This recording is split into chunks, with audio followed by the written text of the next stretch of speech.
You've hit the nail on the head. I think it starts with the recognition that the US might as well be a collection of countries. I mean, it's just so diverse. Tastes are so diverse. If you go to California, you walk around, you might think that EVs are 90% market share, but it's only 9% penetration when you look at the entire map of the United States. You go to the Midwest and you see, ICE is still a very dominant powertrain. I think we have to recognize that one size fits all is not going to work for this country, which is why we're putting a lot of development dollars into new powertrain diversity.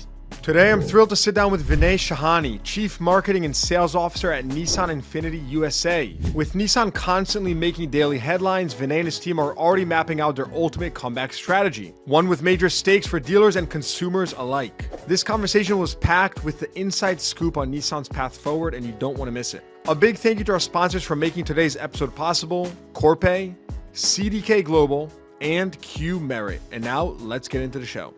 Vinay Shahani on the CDG podcast. Vinay, welcome. Thank you, Yossi. It's great to see you, man. Great to finally chat. Man, I can't keep up with the news cycles anymore. I Googled Nissan this morning and there's new, all this stuff out there. I'm like, all right, got to update the docket. Yeah, it's a lot of news in the news cycle. I have a very simple philosophy, which is I focus on the controllables. What can I control in my purview with my scope of my job? And that usually makes the priorities pretty clear. So you're absolutely right. That's a good one. I always wondered, I never worked at a public company, but I always wondered if you are at a public company and, the stock tanks or just the fluctuations, what is the vibe, the culture? I take that stuff super seriously, right?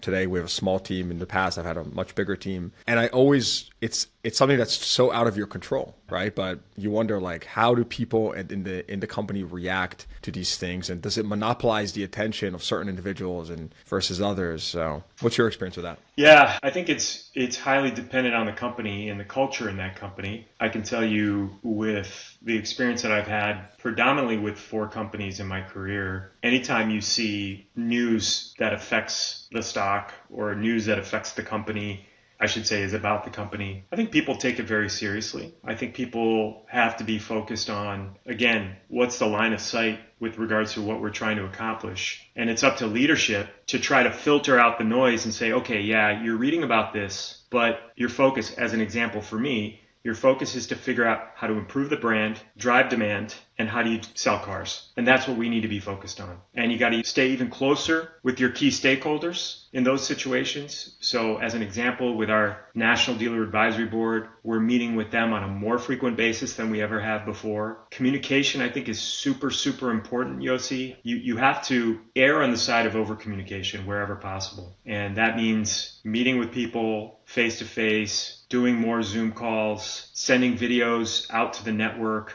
sending letters out to the network. Those are the types of things that I think become super important when you face situations like that at a public company or just a large entity in general. And we're going to talk a lot about it today. I think one thing that I found interesting about you is when we hopped on a call yesterday, just to connect, you said, you started telling me about your background. You said, I'm a car guy. And I'm used to hearing this, I'm a car guy from everyone. People I have 5 out of 10 people tell me I'm a car guy. But then I looked at your background. I mean, you are actually a car guy. You've been at manufacturers for a very long time, which we'll talk about.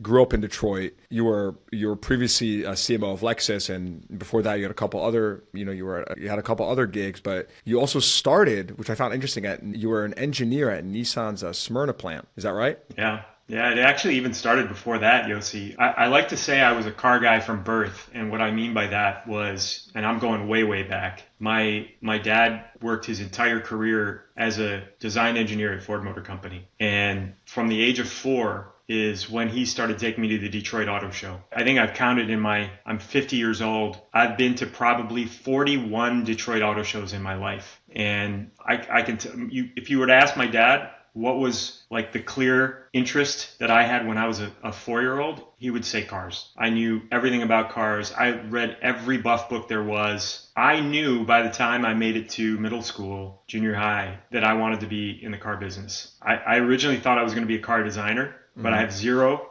artistic ability. So that went out the window pretty quickly. I don't know about that. We'll find out today. So, but I used to say the same thing, by the way, Vinay. Yeah. I used to say the same thing. And then one day, someone that I worked with said, Yossi, what are you talking about? Like, you are, well, I say I'm not creative or this and that. They say, you're very creative. And then it hit me that my version of creativity was just a lot different than what I thought creativity was. My sister growing up would draw these beautiful pictures and, nice lines, and they paint perfectly in the middle. I'm over here just like, square, little triangle. Like, you'd think, what is wrong with this guy? But my creativity manifested in different ways. And I think based on what you've accomplished so far in your career, I'd like to think that, you're pretty similar. Yeah, I think you're right. I mean, we all find our path eventually. I think my expression of creativity is how I look at business problems and how I bring people together to come up with creative solutions. I can be a very abstract and out-of-the-box thinker. And I think being an engineer, so I went to school to be an engineer after my dad influenced me. I wanted to work in the auto industry. I worked at Ford my entire college career, so 3 internships in product development engineering. And I think that's where you hone your skill set of like, how do I look at a problem and how do I dissect it and what do I look at as far as coming up with solutions. And I think being an engineer as a foundation and then eventually moving into the commercial side of the business, sales, marketing, after sales, that type of thing, I think it gives me a lot of advantages with respect to how I look at issues and how I want to isolate what could be the root cause of this issue so that we can come up with the right solution. And I think that's where creativity really comes in, to your point. Yeah, I don't want to overuse the word, but thinking about it from first principles and, what's really going to drive the outcome here. So before we get started, there's a lot to discuss. Talk to me a little bit about why you came back to Nissan. Has it been about a year? Because you were initially at Nissan at the beginning of your career. You're now back. You were previously the CMO of Lexus. Yeah. What was the reasoning? What went through your mind here? Yeah, it's a really good question. I would say the Cliff Notes summary is, you're right, I spent a third of my early part of my career at Nissan, almost 10 years. I started in Smyrna in the manufacturing facility. The story of why I joined Nissan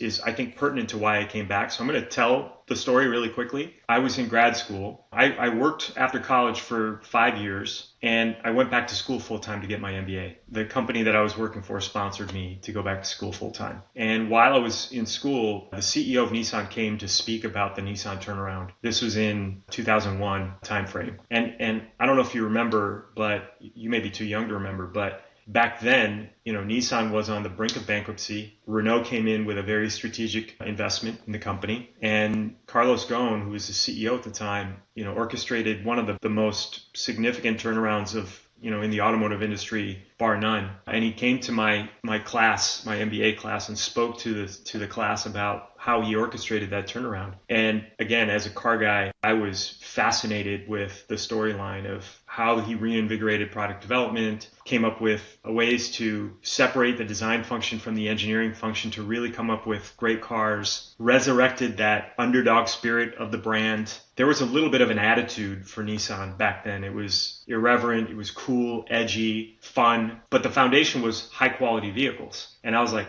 I'm going to go work with that company. I was like, there's no other company for me to work at. And I ended up getting a job, worked in Smyrna as a manufacturing engineering manager, then moved to headquarters when it was in Gardena, California. And that started like a number of rotations on the commercial side, sales operations, product management, after sales, field sales, marketing communications. I ended up leaving the company after 10 years because I had an opportunity to go be a CMO at a fairly young age for Volkswagen. One of the guys that I used to work for at Nissan had gone over to VW, and then they hired me as a CMO of the US. Had an interesting experience there going through the Dieselgate scandal and all that interesting stuff there, and I learned a ton. Went to Toyota after that, just for family reasons. We wanted to be in Texas. Toyota had just moved to Texas, so it was a great opportunity, and I was very fortunate to get connected with some of the leaders at Toyota, and they hired me in. I think that the reason why, getting back to your question, I was really intrigued with what was happening at Nissan. Like, I was seeing a lot of the things that you and your viewers and the people who probably submitted questions were seeing, which is the company has lost its way a little bit, a lot, I would say. I would say from a brand perspective, the company kind of lost its mojo, something that I worked really hard to build when I was at the company before. And the gentleman who recruited me back, it was multiple people, but Jeremy Papin, who's now the global CFO, he said to me that we have a key guy retiring, a guy named Mike Colleran, who was my predecessor. And I need someone who is very brand oriented, who can come in and help diagnose and help push the company, push the brand, both brands, Infiniti and Nissan, in the right direction. And I just saw it as a way to kind of expand my scope. So I'd been mostly doing marketing for the last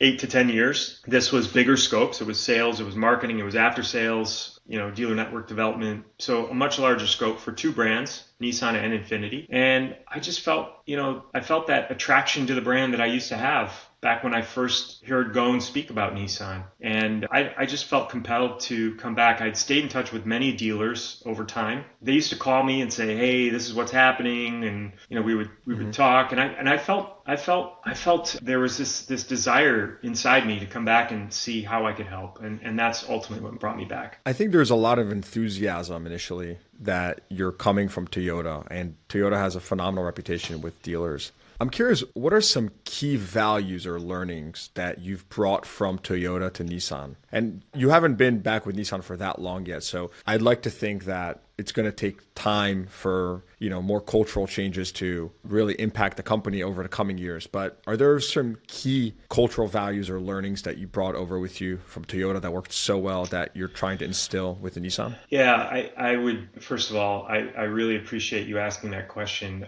I would just say Toyota is a fantastic company, great people, great product. There's very few things that Toyota doesn't do right.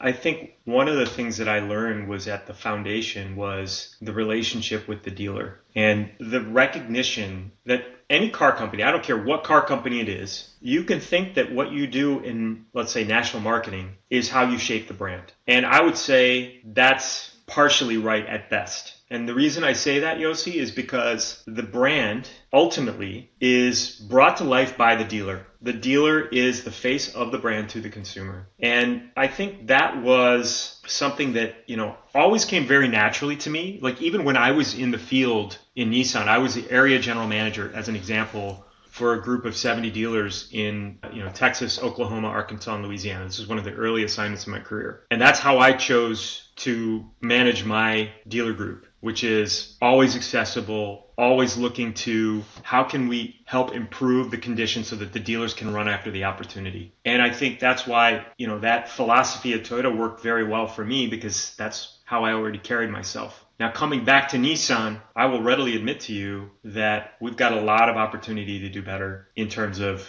the relationship with the dealers. We've already made, there's a lot of changes, irons in the fire, things that I'm changing right now with my team, and we can go into some of those things. But I think that at the center is, recognizing that the partnership with the dealers, listening to what they have to say, understanding how we can improve the things that we do, the programs that we offer, the products that we sell, and the services we offer. How can those put the dealers in a better position, I think, is the first thing that comes to mind to answer that question. So let's talk some specifics. I think the elephant in the room is that in the last couple of years, trust with many dealers has gone down. And that's for various reasons, right? It could be residual values from, increased rental fleet sales. It could be just the product itself and innovation. And I mean, there's a list of things I could bring up right now, but let's just start high level, right? What are some specific things that you're now, let's call them like the big rocks, right? When you talk about Nissan and making these specific moves to turn things around, to grow sales, to improve the product and overall customer perception, what are some specific things you're doing? Yeah.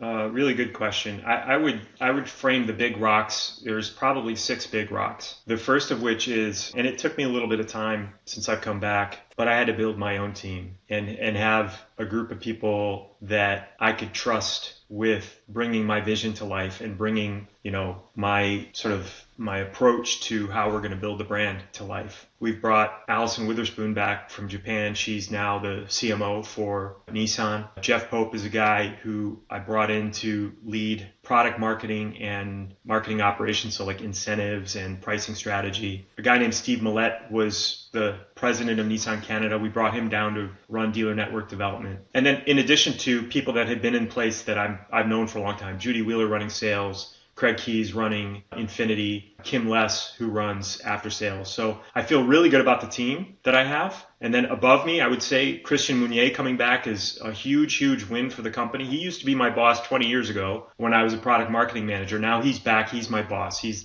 essentially the CEO of the Americas. And I will tell you, between those team changes that I made, as well as getting Christian back, there's a huge shift of the power center of the company, where the company is much more operations focused and dealer focused than ever before. And that wasn't the case when I first got here, but it's gotten a lot better. Christian is very brand and dealer oriented. And what does that mean, Vinay? When you say it's more dealer focused, what does that really mean? Like listening to dealers, and when they tell us, look, your programs are too complicated. I'll give you an example.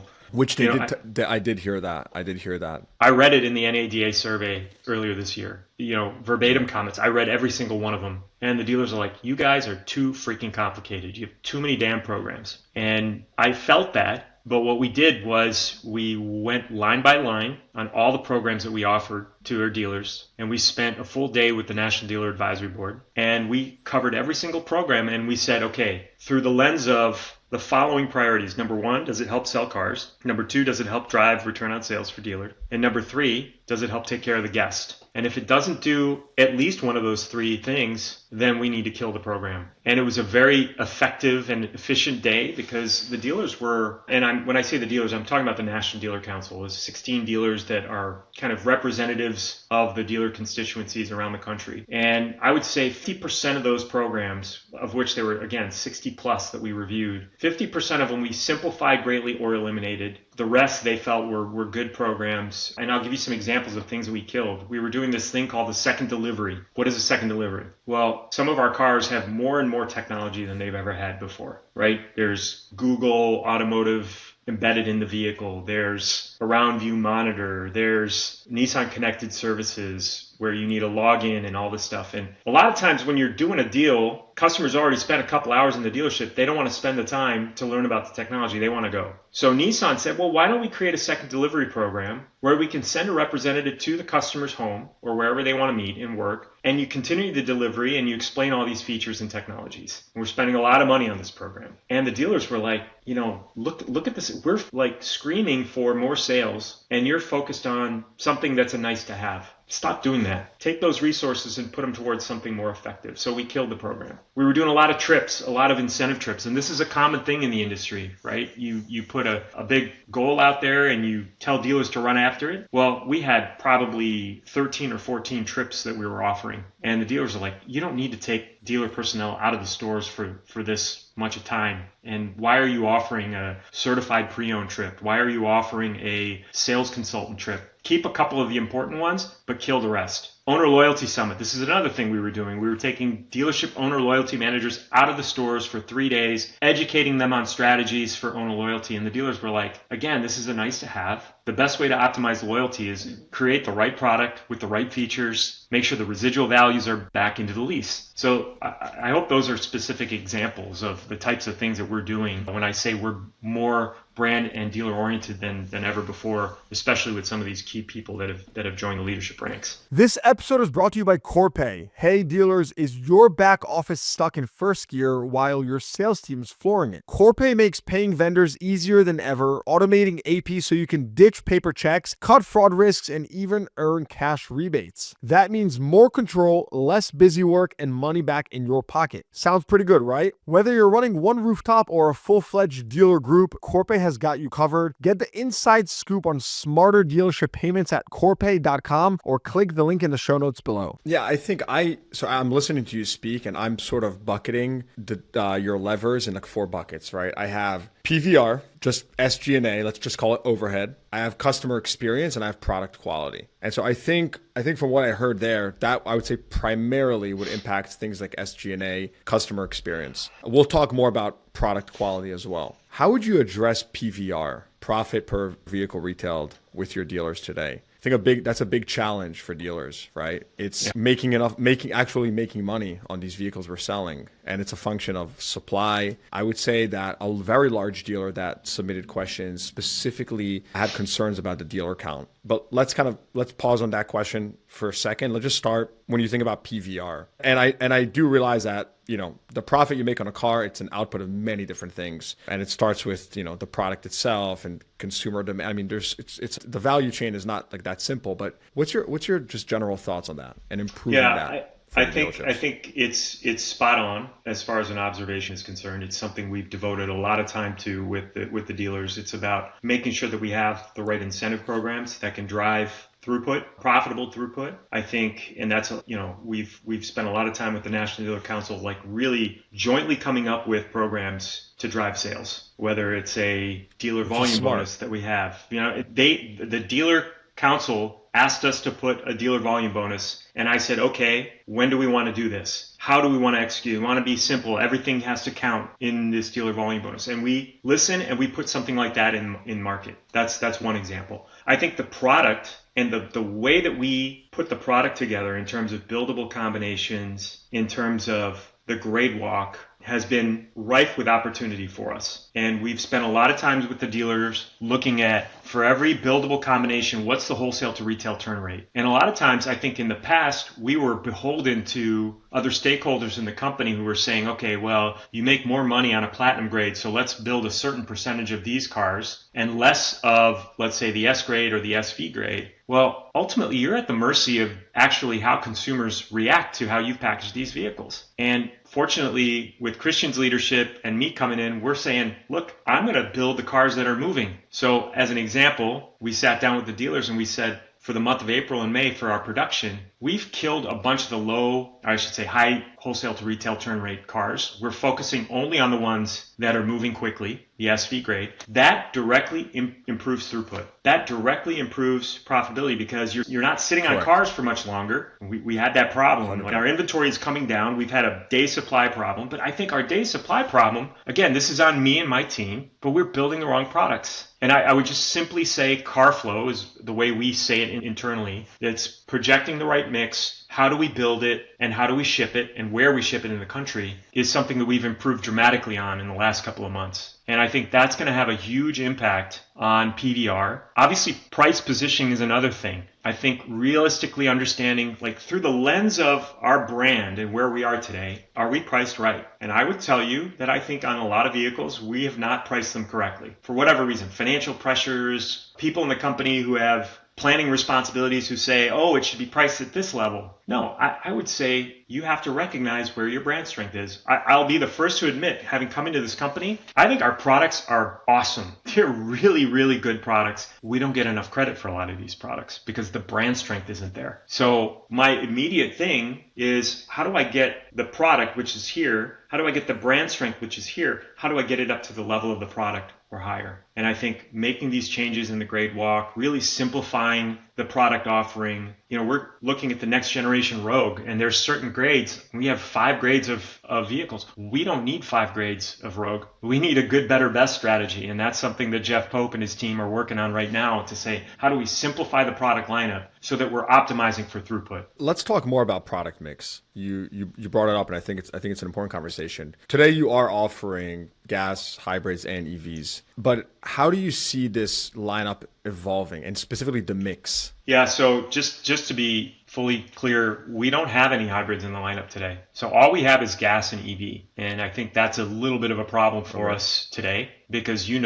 not everybody is ready to jump into an EV. I think we have to start with Vinay, I'll tell you, this hits very close to home. My mom was a Rogue driver for over a decade, and she switched to a CRV because it came in hybrid. I get that. Like straight up, that is my own mother. That's that's a case study right there. Yeah. Yeah, look, I think, Yossi, you've hit the nail on the head. I think it starts with the recognition that the U.S.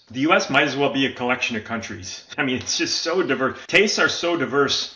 If you go to California, you walk around, you might think that EVs are 90% market share, but it's only 9% penetration when you look at the entire map of the United States. You go to the Midwest and you see, ICE is still a very dominant powertrain. I think we have to recognize that one size fits all is not going to work for this country, which is why we're putting a lot of development dollars into new powertrain diversity. So by next year, We'll have ICE, of course. We'll have our first plug-in hybrid electric vehicle later this year. We'll have our series hybrid vehicle, or what we call e-Power, which is a hybrid in the form of a Rogue next year. And then we'll have the EVs, so specifically Aria and Leaf. And I think really it comes down to needs assessment. So when a guest is walking into the dealership and they're saying, hey, I want this. Okay, well, let's take a step back. Let's understand, what is your daily routine?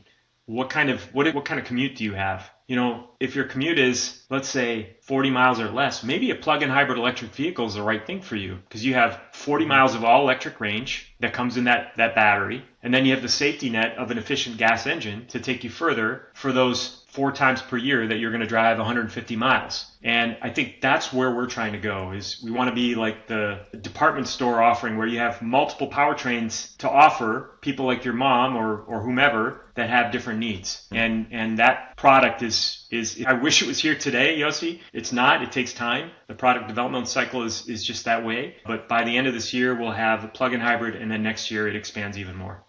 Do you see any specific segment helping you to win back a significant amount of market share? Look, I think there's a reason why the segment in which Rogue competes is so big. I think Rogue has typically been the foundation of throughput for the network. I think for a few different reasons, we've lost our way on Rogue, and it's the top priority to really take feedback from the dealers and what they're hearing from their guests, repackage that and really get it right. So, and I think once you add the powertrain diversity on top of that, I think Rogue is a much more viable vehicle for our dealer network in terms of being the foundation for throughput. I think the second vehicle, which will be really, really important, and we're just a few months into the launch, is the new Kicks. I don't know if you've seen that vehicle, Yossi. It's a class smaller than the Rogue. So it kind of fills the void of where the Rogue Sport used to be, if you remember that car from a few years ago. The Kicks is a night and day transformation. I mean, it's a beautiful vehicle, small SUV, starting at price point of around $22,000. I think we really have some potential for gaining market share there. We're just, like I said, a few months into the launch. We had some initial production constraints on it. Now the inventory level is building sufficiently. I think, you know, it's a really strong 1-2 punch between Rogue and Kicks in the lineup. Vinay, you know, I spoke with one large dealer yesterday in the South, and they said that the CVT stigma and CVT failures are still haunting Nissan. And obviously they have their fingers on the pulse on the front lines daily. But they asked me specifically, I mean, you're a marketing guy, so you'll understand this. They said, why don't we offer a 10-year powertrain warranty like Hyundai did in the past, Hyundai Kia? And why, or, you know, and alternatively, you know, you can move away from CVTs. But I think the 10-year warranty was a really good question. How would you respond to that? Well, it's interesting because we've already had conversations about what could that look like if we were to do something like that. When you go with a warranty of that length, obviously there's a cost associated with it. And I think that's what the starting point for this type of consideration is. Okay, when you model it out, yes, the quality has gotten a lot better. The CVT issue, he or she, whoever you spoke to, is exactly right. It's something that I found as soon as I got back is these 2013, 2014 CVTs that people experienced still creates a bit of a, let's say, a hangover, if you will, for some people. And I do think we need to do something aggressive to get people past that. I think in the meantime, while we're quantifying what the cost will be and trying to figure out, okay, like legitimately, if we were to take this on, how would we pay for it, et cetera, et cetera. In the meantime, one of the things that I've put in place is, you know, in our marketing strategy, our advertising strategy, and I've been talking about this at NADA, talking about this with small circles of dealers when I get together with them, which is we are using the recent wins to drive consideration for the brand. So as an example, 2 weeks ago, vehicle dependability study from J.D. Power, the Kicks and the Murano won in those two segments in which they compete. It's always strong when you can use a third-party trusted organization to speak to the quality. So we started communicating that more frequently. J.D. Power IQS, you know, last year we were the top-ranked Japanese brand, using that more strategically in our communications. Sentra 2 weeks ago, or 1.5 weeks ago, won. It was Consumer Reports top 10 pick, beating Corolla and Civic. And so the quality is getting better. Our CVTs are great now. and we're trying to use the right messaging. But I would not rule out what your dealer friend mentioned to you. I think it's a strong consideration for us. This episode is brought to you by CDK Global, the go-to technology partner for car dealers and automakers. CDK doesn't just deliver top-tier tech solutions, they are also a trusted source for industry insights. Their research and insights team produces must-read white papers, blogs, and reports all year long. One of my favorite recent standouts is the Friction Points study. This unique report dives into the perspectives of both car buyers and dealership staff to uncover what's slowing down the purchase process. This year, it reveals how dealers are narrowing the gap on time expectations and why F&I remains a critical piece of the experience. If you want the full scoop, check out the Friction Points white paper and more at cdk.com/insights or click the link in the show notes below. Yeah, I mean, I think what I'm understanding here is basically you have this new ammunition and you're putting it out there first, right? To sort of get the value out of that. You're not ruling out a potential 10-year. And again, I don't know how it penciled for Hyundai Kia.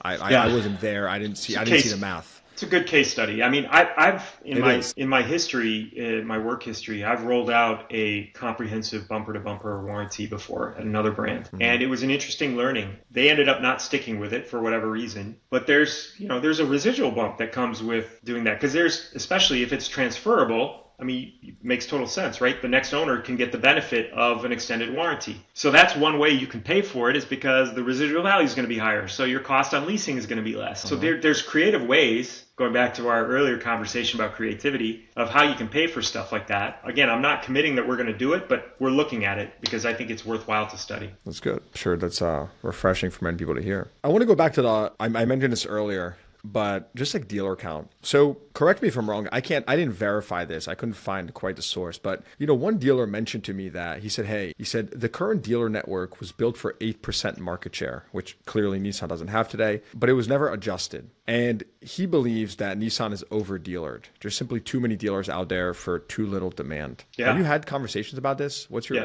take on this? Yeah, my take is they're not wrong. I think we are over-dealered relative to where our performance is. I mean, it's not rocket science, right? I mean, the sales per outlet, the throughput isn't where it needs to be. So it's something we're looking at. Are we going to reduce the network by 50%? No. I mean, that's a very costly endeavor, and I don't have the budget to go do something like that, nor would I want to do that. If I feel bullish about where this brand can go and the product investments that we're making to move into multiple segments that we're not competing in today, I'm going to need the network. But the question comes down to, going back to PVR, what you said earlier, how do I get their throughput higher? How do I get their profit higher in the meantime? How do we do a better job with car flow management, building the right car at the right place at the right time? That'll improve sales per outlet. But I think there's certain markets where we have to be very strategic, and we have to go and look and say, hey, are we over-dealered here? And what's the right strategy to mitigate that? That could be, closing an open point that exists. Not that there are very many open points. That could be, looking at how do you make some changes in representation in a certain market. But I can't disagree with whoever said it. I do think it's right that I would frame it a little bit differently. Our sales per outlet's too damn low right now, and we've got to get that moving up in the right direction. And I think representation is another lever that we're studying right now. It seems like the biggest gap here is that obviously dealers will want everything now or as soon as possible, right? If I'm a current retailer, I'm going to want you to slash dealer count tomorrow because that's going to only improve my margins, improve throughput. On your hand, where you got to balance it is like that time horizon, right? You want to first wait, 1 second. I want to get my sales up. I want to, improve, like you said, consideration and do all these other things. I think the question lies time, right? How much time do we have before before some form of a breaking point, or, what does the world look like for dealers in 1 to 2 years? Do you have the conviction that, some of the things you mentioned, and of course there's many others we'll chat about, but that you can make this turnaround fast enough to the point where dealers are not feeling the pain for another 5 years? Or is this something that will just take a lot longer and you may have to pull some of these more costly levers, such as being a bit more aggressive about reducing dealer count, such as spending more in marketing in the form of a 10-year warranty or whatever we do to improve consideration? That to me is sort of the push and pull here. It's time horizon and how quickly you think you can turn the ship around. Would you agree? Yeah, I think you're right. I don't blame any dealer for saying I want it yesterday. if I had invested my own personal capital in a physical location, I would feel the same way. The reality is I don't have an infinite budget to go and attack all of these problems. I've got to prioritize. And I've kind of alluded to what my priorities are. Getting the brand perception back on track, winning back that mojo, getting people to, I go back to my view on peak Nissan was when I first joined and I saw fun, cool, high quality vehicles, a distinct alternative to the two bigger Japanese brands here in the United States. And we've kind of walked away from that. And getting back to car as a star, really focusing on the product and defining who we are as a brand and really leveraging that in a much stronger way, along with the product changes, streamlining, simplification, and putting more emphasis on margin, more emphasis on incentive programs to drive profitability. That's where I'm choosing to put the emphasis. I think in parallel, we've got to look at the network. Changing the network and doing like what other brands are doing right now and reducing their dealer count can be an expensive proposition, right? That can be hundreds of millions of dollars potentially. Well, I have to look and say, with the budget that I have, where do I focus the effort? And I choose the former because I think those are the most important things for us to do. Now, do I think we can get the business back on track within the next 2 years? I think we're going to be in a much better position once we have hybrid, plug-in hybrid. The bookends are already there between ICE and E, and having those two interim steps. I think consideration will be much stronger. Obviously, we got to get the word out on those things. People don't necessarily associate those powertrains with Nissan right now. But that's something that we have to do and we have to do urgently. Let's slightly transition the conversation. Okay. Nissan is not the only show in town here. We have Nissan and Mitsubishi as well. And there's also been lots of talk about should these brands be dropped, right? Nissan or Infiniti is struggling. Mitsu's struggling as well. We could talk about specifics, but I think more important is some people say, should Nissan focus all of its resources, time, attention towards just Nissan versus other brands? I know you work on Nissan specifically, but I'm curious to know, how do you think about this resource and time allocation? Are we simply in a different world, in a different market where there needs, the market just demands more consolidation, and that includes how you allocate resources and time? What do you think about these other brands? Yeah, I'll start with just the clarification that, Mitsubishi is a separate company. We have a small ownership stake, small equity stake, but for all intents and purposes, they operate separately. It's its own thing. It operates completely separate. One of their vehicles happens to be based on the Nissan Rogue, but that's a platform share thing, and that happens in the industry. So I'm going to focus my answer on Nissan and Infiniti because Infiniti is a brand that's fully owned by Nissan. It's our luxury arm. I think this, if I'm being critical of the company, which I've known to be very open about where I see it and calling it how I see it, I think we've really underestimated the power of having a strong luxury arm. And what I mean by that is platform sharing is the norm in this industry, right? I don't care what car company you work for, Yossi, it's going to cost you $1 billion to $1.5 billion to develop a new car. Why wouldn't you spend a couple $100 million more and develop two cars with the appropriate differentiation, a top hat, interior, maybe the powertrain and the chassis are the same? And I think that's the opportunity for Nissan and Infiniti moving forward. It's crazy to me that there's certain segments where we've made the investment in a strong product like Rogue, and we don't have an Infiniti version. It makes no sense. So you're basically saying, this is operating leverage, and if we take this down, to the P&L, are we talking about cheaper cost of production, more competitively priced vehicles? Like, how do you see this ultimately? There's huge benefits. It's the scale benefit, which is what I think you just said in a simple way. You get benefit of scale. You're amortizing that investment across more volume. That's always a good thing. But you think about why do most car companies have a luxury sister arm, or a sister brand within the stable? It's because of the margin. It's a profit margin thing. And oh, by the way, we have independent Infiniti dealers, and we should be feeding them with product. And I think that is something that's a top priority for Christian. It's a top priority for me, is to get the Infiniti brand back on track, but to leverage the investment that Nissan is making. We're making investments, as I told you earlier, on these new powertrain platforms with the e-Power, which is hybrid, plug-in hybrid electric vehicle. Those should be leveraged on the Infiniti side as well. It's going to bring your costs down, but it's also going to take your revenue up. And it's also going to go back to what I think is one of the foundational issues that you and I talked about is PVR for the dealerships. They need that. They need that throughput. And I think there is room for Infiniti. Infiniti has done extremely well in customer satisfaction. You know, you look at JD Power SSI, I think Infiniti was number 2 relative to all luxury brands in the United States. Our dealers in Infiniti, they do such a great job of taking care of the customer. And it's all about this, like taking care of the guest in ways that they would never believe. And that's what drives loyalty on the Infiniti side, along with programs we put in place like Infiniti Premium Care that create higher levels of retention. But I think going back to your question, we have to leverage the joint investment in platform sharing across both brands. That is the key to allowing both brands to thrive in a much stronger way in the future. Okay. I mean, it seems like you're pretty bullish on the strategy for the long term. And I think can so. understand why. I think so.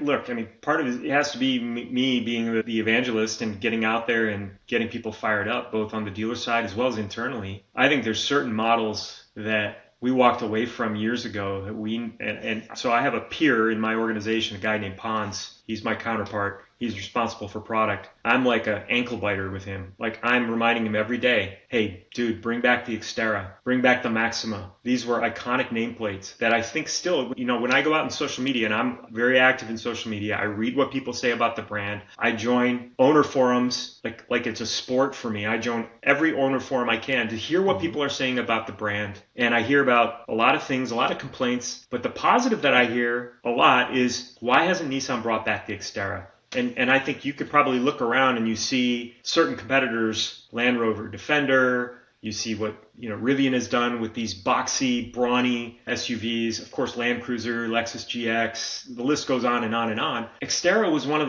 the OGs in that sense. Mm-hmm. And there's still a lot of optimism out there with consumers. They're like, when are you going to bring that back? So we got a lot of questions like that. So I'm bullish. Okay. Vinay, there's definitely, or I would say there's probably quite a few, at the minimum, of dealers listening to this right now who are thinking of buying a Nissan store or have recently considered it, you know, maybe even quite a lot. If someone is listening to this that is in that shoes right now, why should they bet on Nissan? Like, why should they trust the brand, that it has the staying power, that it'll do well, that if anything, this is the right time to buy? What would you tell them? Yeah, I mean, I've had conversations with brokers over the last couple of years. I get a lot of dealer friends that call me and ask me that same question. Obviously, I'm biased. I mean, I came back to the company from another very successful company. And you're a smart guy, so that let's start there. That's a test. I don't know if I'm a smart guy. I'm a car guy, and I'm crazy about product. I'm crazy about it kills me. It really kills me to see where the brand perception is, Yossi, and that's something I'm determined to change. And we're already seeing signs of life in terms of consideration getting better and better with the new strategy of how we're doing the advertising, the car as a star, telling the story through a distinctly Nissan lens. I think that's really helping. I would just say to them, look at where we're making the investments with the product that's coming in the pipeline, whether it's the Rogue plug-in hybrid that's coming later this year, the e-Power that'll start next year in the Rogue and it will eventually proliferate into other models. We've got an all-new Leaf coming this year, which I think is a home run product. Again, covering all ends of the spectrum between ICE, EV, and in between. I think there is a historical precedent of the power of where the Nissan brand has been. So my point is, it's been done before and we can do it again. Ultimately, I think there is a value story that comes along with the brand where we are today based on all the situation that you and I have just discussed. Is it the right brand for every entrepreneur? Maybe not. But I think, you know, we just don't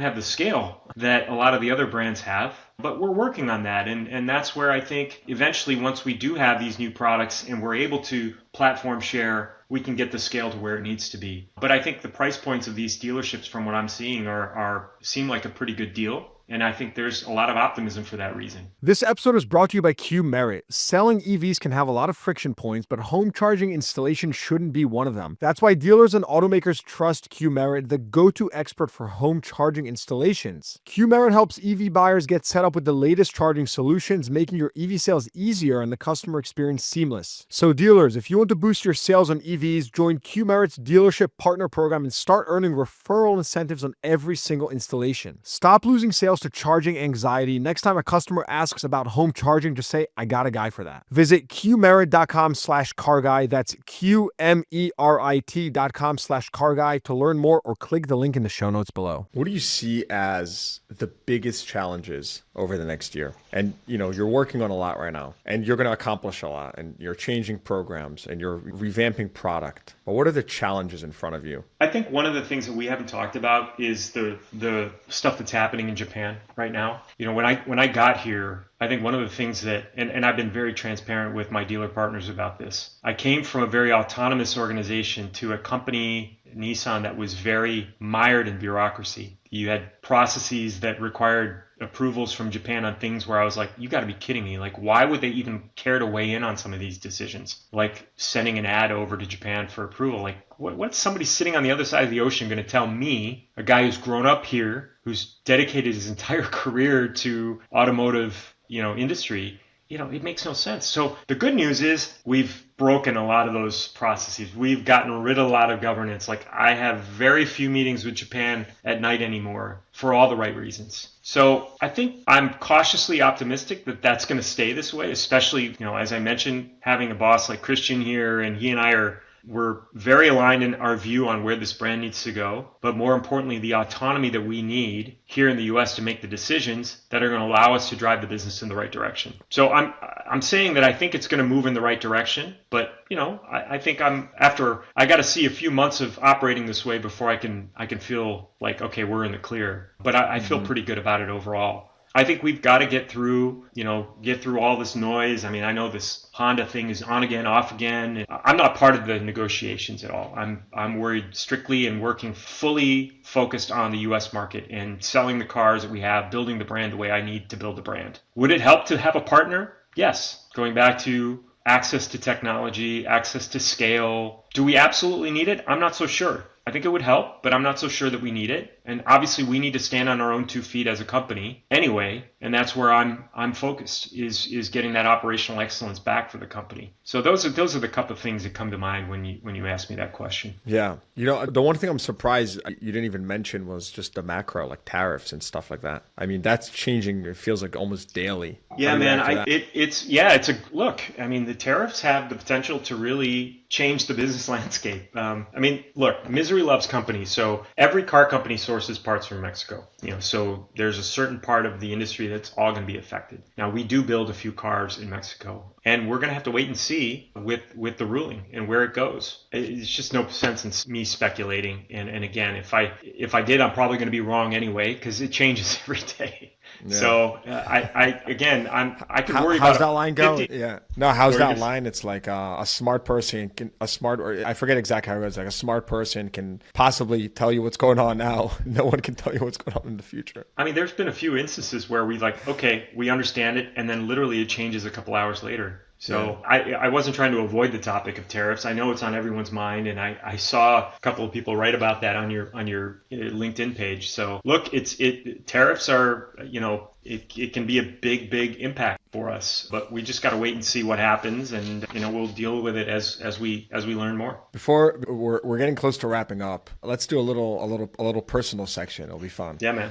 I did this on a previous podcast where I spoke with Andy Wright. He's the dealer principal at Vinay Dealerships, and I said, Andy, you worked with your father for many years. I said, give us a word of wisdom. So Vinay, I don't believe you worked with your father, although your father also a car guy you mentioned. I'd love to just know, give us a little word of wisdom, a nugget, something that he taught you in life that led you till this point. So I did work with my dad. So when I was an intern, did? Okay. Yeah, when I was an intern at Ford Motor Company. No, that's okay. Why would you know that? I was an intern at Ford for 3 summers while my dad was, working there full time as a design engineer. I mean, my dad's my inspiration. I mean, my mind, the definition of the American dream. I mean, he emigrated to the U.S. in the 1960s. He got his master's degree at Michigan. He worked at Ford his entire career, was an engineer. I got my passion for this industry from him. I mean, it was infectious. I mean, growing up in Detroit or suburbs of Detroit, I mean, any of these listeners would tell you were either